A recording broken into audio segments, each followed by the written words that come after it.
যে জামাত আত্মশুদ্ধির কথাও একসময় বলেছে বা এখনো হয়তো বলেন আপনারা, কিন্তু খুবই দুঃখজনক যে ইতিহাসে প্রথম একজন সংসদ সদস্য খুব সম্ভবত জীবিত বাবাকে মৃত বলে ফেললেন তিনি।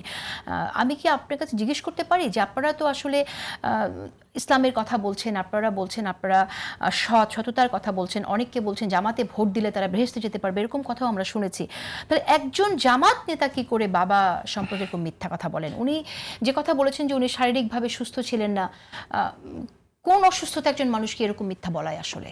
না, উনি যে মিথ্যা বলেছেন তা কিন্তু উনি বলেন নাই। উনি বলেছেন যে স্লিপ অফ টাং, এবং এটা নিয়ে কিন্তু স্পিকার কিন্তু এখানে রুলিং দিয়েছেন এবং স্পিকারের সাথে দেখা করেও কথা বলেছেন।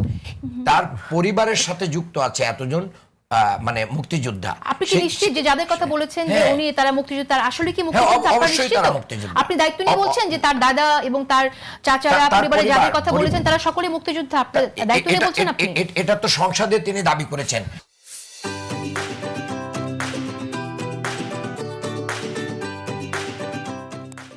সেই সংসদে অন্য কেউ এটাকে কি করেন নাই, চ্যালেঞ্জ করেন নাই। কাজেই এটা তো সংসদ থেকে না, বাবা সম্পর্কে সে নিজেই বলেছেন যে এটা বলতে যে তিনি খেয়ে হারিয়ে হয়তো বলে ফেলেছেন। কাজেই এটা তো নিজেই স্বীকার করেছেন যে এটা তিনি ঠিক বলেন নাই। সেটাকে আপনি আলোচনার টপিকে নিয়ে আসলে তো আরো সুন্দর দেখাবে না।